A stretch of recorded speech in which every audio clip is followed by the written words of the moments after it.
Nhưng mà anh chuộng mùi bong ôn bao giờ mùi dùng nổ nữa hay bị chán tay phẹp em tha có trăng thừa chi vật cam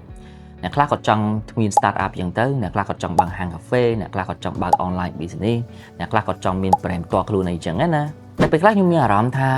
บอมโอนจอยังมวยอยู่โน้ตด้วยแมงกอดจังเถื่อชีวกรรมแมนแตนเดะด้วยพวกกอดฟังแต่จังอะไรเคยท่ากอดจีเนียออกซีเฉิงเจียงอาจจะท่ามอปีนึกน้องสังคมบอยังมาจ้องแต่แต่เอาจุ่มไหลตึกทางเขียวในทางเขียวพิสบอกกลายเลยจังนั้นนะที่นเปกอดเคยนเปกอดลือท่าโอเคยังจีมันจ่าชีวกรรมยังมีการออกซีวีมือtớiคูอย่างนั้นนั่งไงไอ้ป้าจำมาเลยนี่จีจุ่มนอน Facebook TikTok YouTube ไอ้เจ้าเต้ไปเธอเอาการออกซีการเถื่อชีวกรรมนี่มีการแต่มือเธอรู้ดีออกจ้าจังមានភាពតាក់ទាញអូខេ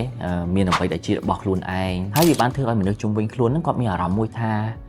គាត់ចង់មានជីវិតបែបហ្នឹងដែរអញ្ចឹងណាតែអ្វីមួយដែលខ្ញុំចង់ចែកម្លែកទៅអ្នកទាំងអស់នេះគឺថាការធ្វើអាជីវកម្មមួយដែលពិតប្រាកដណាគឺវាមិនមែនត្រឹមតែជារូបភាពស្អាតស្អាតភាពហឺហាដែលអ្នកទាំងអស់គ្នាអាចនឹងមើលឃើញនៅក្នុងបណ្ដាញសង្គមមួយជ្រុងអញ្ចឹងទេការរកស៊ីការធ្វើអាជីវកម្មមួយដែលពិតប្រាកដគឺជាទំនួលខុសត្រូវទំនួលខុសត្រូវទៅលើបញ្ហារបស់អតិថិជន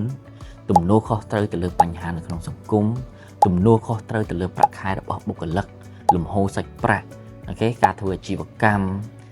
ការប្រតិបត្តិការនិងបញ្ហាជាច្រើនផ្សេងទៀតពេលខ្លះបងប្អូនយើងដែលជាអាជីវកម្មគាត់ស្ទើរតែ stress ជារៀងរាល់ថ្ងៃវាអត់ខ្វះរឿងដែលគាត់ត្រូវខ្វល់ខ្វាយទេ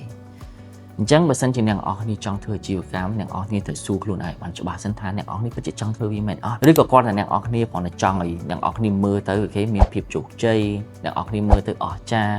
ឬក៏អ្នកអស់គ្នាគ្រាន់តែចង់គេចវេះអូខេពីការដែលយើងអ្នកអស់គ្នាអត់ចង់ធ្វើការឲ្យគេអញ្ចឹងចង់ឲ្យមានអាជីវកម្មខ្លួនឯងកន្លែងនេះក៏ជារឿងមួយសំខាន់ដែរនៅពេលដែលយើងធ្វើការឲ្យគេវាមិនមែនបានន័យថាមិនល្អទេពេលខ្លះពេលយើងធ្វើការឲ្យគេគឺយើងត្រូវរៀនពីគេអូខេរៀនពីរបៀបនៃការគ្រប់គ្រងអាជីវកម្មរៀនអំពីថាតើការបើកក្រុមហ៊ុនមួយការបើកអាជីវកម្មមួយមានអីគេខ្លះអញ្ចឹងយើងអាចនឹងទៅរៀនទាំងអស់ហ្នឹងដើម្បីខ្លះទៅជាគុណវុឌ្ឍិមួយក្នុងការជួយយើងឲ្យមានគុណសម្បត្តិមានសមត្ថភាពគ្រប់គ្រាន់ក្នុងការដែលយើងអាចមកធ្វើអាជីវកម្មខ្លួនឯងនៅថ្ងៃមុខថាបានដែរខ្ញុំបានជួបមួយនឹងបងប្អូនជារៀមច្បងជាសហគ្រិនណាអ្វីមួយដែលខ្ញុំបានរៀនពីគាត់គឺថាការធ្វើអាជីវកម្មវាមិនមែនត្រឹមតែជាឈ្មោះនោះទេប៉ុន្តែវាគឺជាទំនួលខុសត្រូវមួយដែលយើងត្រូវលីសែងជារៀងរាល់ថ្ងៃ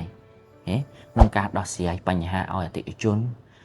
បញ្ហាក្នុងអាជីវកម្មហើយពេលខ្លះក៏ជាបញ្ហារបស់សង្គមរបស់យើងផ្ទាល់ក៏បាន